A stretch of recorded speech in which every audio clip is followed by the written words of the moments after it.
जयंती या ठिकाणी आपण साजरा करतोय. तर त्यांच्या प्रतिमेस या ठिकाणी पुष्पहार अर्पण केलेला आहे आणि सर्व प्रोग्राम खूप सुंदर त्या ठिकाणी साजरा होतो. मी तिथं बसून बघत होतो सर्व प्रोग्राम स्टार्टिंगपासून. तर अतिशय सुंदर प्रकारे या ठिकाणी सूत्रसंचालन केलेलं आहे खंडागळे मिस आणि चित्रा मिस यांनी. खंडागळे मिसने आणि इंग्लिशमध्ये आणि चित्रा मिस यांनी खूप सुंदर म्हणजे तिन्ही लँग्वेज मराठी इंग्लिशमध्ये मुलांना सुद्धा खूप सुंदर सुंदर या ठिकाणी छोटे छोटे मुलं जे होते त्यांनी त्यांच्यावर म्हणून खूप छान छान असे फुलं टाकल्यासारखं म्हणजे इकडे सुंदर सुंदर त्यांचे शस्त्र त्या ठिकाणी तयारी करून व्यवस्थित आले. आणि क्लास टीचरने सुद्धा मुलांची खूप चांगल्या पद्धतीने तयारी करून घेतली. डान्स या ठिकाणी तुम्ही बघितला जे काही सेकंड इयरच्या मुलांना जे काही डान्स परफॉर्मन्स केलं होतं ते सुद्धा खूप सुंदर गाणं आय थिंक अनाथ शिंदे यांचं गीत होतं ते खूप सुंदर गाणं सावित्रीबाई फुले. आणि एकंदर जो प्रोग्राम आहे तो खूप उत्तम झाला आहे ठिकाणी. पण असा आढळून आलं तिथं बसून बघत होतो आणि नंतर इकडे पाहिलं मी की कुठंतरी मुलांचं त्याच्यामध्ये लक्ष आपल्याला इन्व्हॉल्वमेंट कमी दिसली. जे काही मोठे मोठे क्लासमधले मुलं आहेत आणि जे लहान लहान मुलं आहेत हे काही एकमेकांना दगड फेकून मारणार कोणी कोणाची चिंता घेता येईल. तर आज आपला सण आहे सावित्रीबाई फुले यांचा जन्मदिवस म्हणजे आपला सण आहे. आपला सण याच्यासाठी आहे की आपण सर्व काय विद्यार्थी आहोत. आम्ही टीचर नंतर या अगोदर आम्ही काय आहोत विद्यार्थी आहोत. कारण आम्हाला जर तुम्हाला शिकवायला यायचं राहिलं तर अगोदर आम्हाला तयारी करून यावी लागेल. त्यामुळे जसे तुम्ही विद्यार्थी आहात तसंच आम्ही पण विद्यार्थी आहोत आणि आपण सर्वजण सावित्री आईची या ठिकाणी मुले आहोत. त्यामुळे आजचा जो सण आहे आणि आजच्या ह्या सणाच्या दिवशी आपल्या आईची जयंती आपण साजरी करतोय सावित्रीबाई फुले. आणि आजच्या एवढ्या शुभदिनी जर तुम्हाला फटके खायची वेळ येते तर मग तुम्हाला मारावं लागतं हे खूप मोठं दुर्दैव आहे. तुम्ही तो वेळ आणलाय स्वतःवर याचं खूप दुःख वाटतंय. तर एवढं महत्वाचं या ठिकाणी प्रोग्राम इतकं सुंदर चालू आहे आणि बिलकुल तुम्ही तुमचं वर्तन या ठिकाणी उचित नव्हतं आणि ते बघितलेलं आहे सर्वांनी. त्यामुळे जे पण प्रोग्राम यानंतर कधी होणार आहे आता 12 तारखेला आपलं राजमाता राष्ट्रमाता जिजाऊ आऊसाहेबांची जयंती आणि त्याच दिवशी स्वामी विवेकानंद जयंती राष्ट्रीय दिन आपण साजरा करत असतो. तर 26 जानेवारीचा जो प्रोग्राम आहे 26 जानेवारी रिपब्लिक डे भारताचा प्रजासत्ताक दिन त्या ठिकाणी आणि नंतर सुद्धा आहे 14 एप्रिलला डॉक्टर B.R. आंबेडकर यांची जयंती आहे. असे खूप सुंदर सुंदर प्रोग्राम आहे. आपले शिवाजी महाराजांची जयंती आहे 19 फेब्रुवारी. तर असे म्हणजे आता प्रोग्रामची पुढे काय आता नवीन वर्ष सुरू झालेलं आहे 2026 आणि आता 14 तारखेला मकर संक्रांत आहे. असे खूप सुंदर सुंदर प्रोग्राम आपल्यासाठी येणार आहे.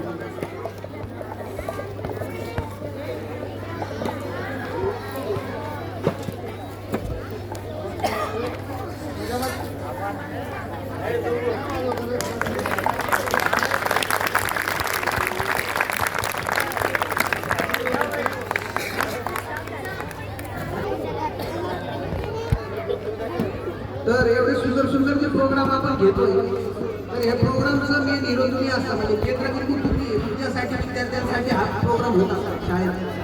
तर तुमचा जर त्या ठिकाणी तुम्ही जर त्या प्रोग्रामचा आस्वाद घेतला असेल तर फायदा नाही त्याचा प्रोग्राम. इथे एखाद्या टीचरचं किती चांगलं त्या ठिकाणी तुम्हाला स्पीच दिलं परफॉर्मन्स किती चांगलं केले मुलांनी. आता हे जे मुलं डान्ससाठी येतात हे खूप कष्ट केलेले असतात त्यांनी तयारी करतात ते टीचर त्यांची तयारी करून घेतात.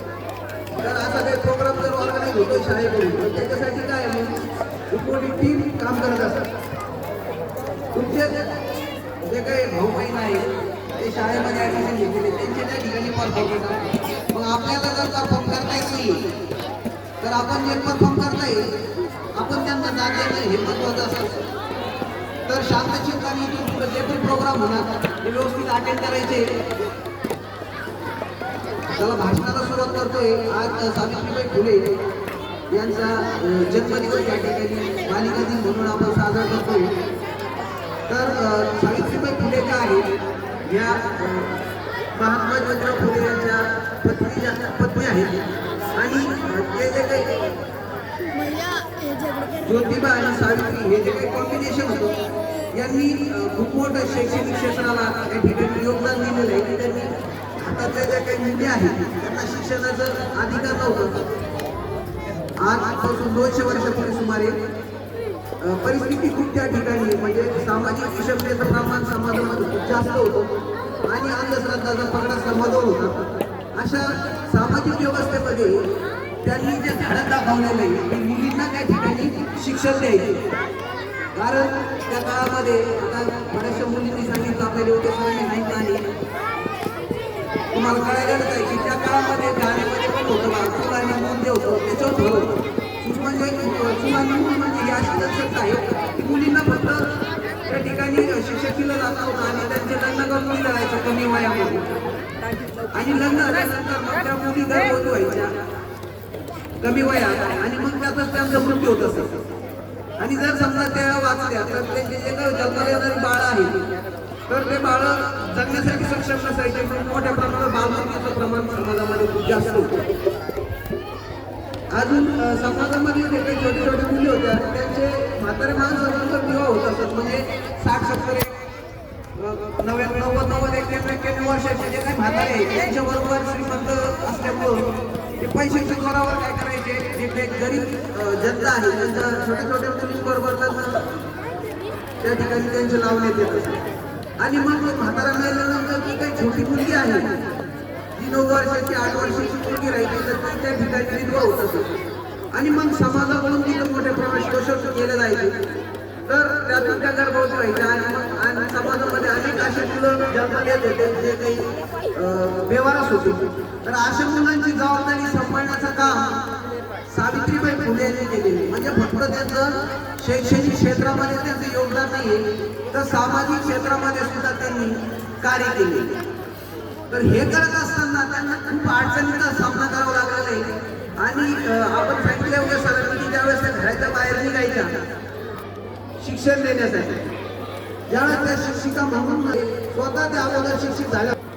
ज्योतिराव फुले यांनी त्यांना लग्नानंतर 9 वर्षाच्या होत्या त्यावेळेस त्यांचं लग्न झालेलं आहे आणि 13 वर्षाचे त्यावेळेस ज्योतिराव होते. तर असं त्यांचं लग्न झालेलं आहे. आणि मग लग्न झाल्यानंतर ज्यावेळेस त्या सासरी आल्या तर ज्योतिराव हे जे होते ते शिक्षणाच्या बाबतीमध्ये खूप आग्रही होते. तर त्यांनी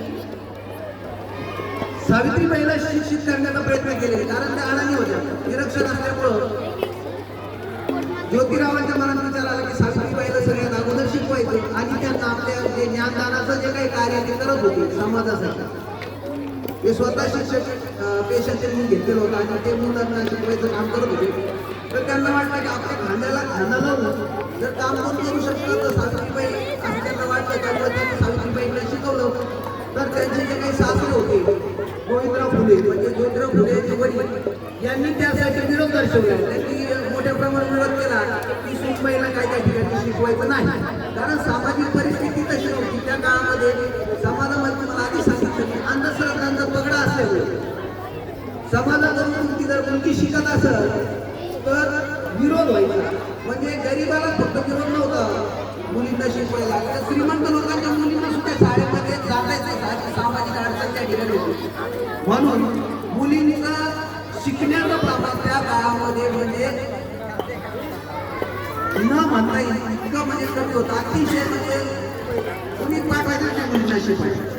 मग त्या काळात त्यांनी काय केलं विद्यार्थी गोळा केले त्या ठिकाणी छोट्या छोट्या मुली ज्या आहेत त्यांना लोकांना विनंती केली. सावित्रीबाई घरोघरी गेले आणि मुलींना त्यांनी काही मुलींना त्या ठिकाणी घेऊन आल्या त्यांना शिकवू लागल्या. शिकवायला काय समाजाने मोठ्या प्रमाणात विरोध केला तर त्या ज्यावेळेस शाळेत जायला निघायच्या तर त्यांच्या अंगाबरोबर चिखल दगड फेकायचे त्यांना घाण शिव्या दिल्या जात असत.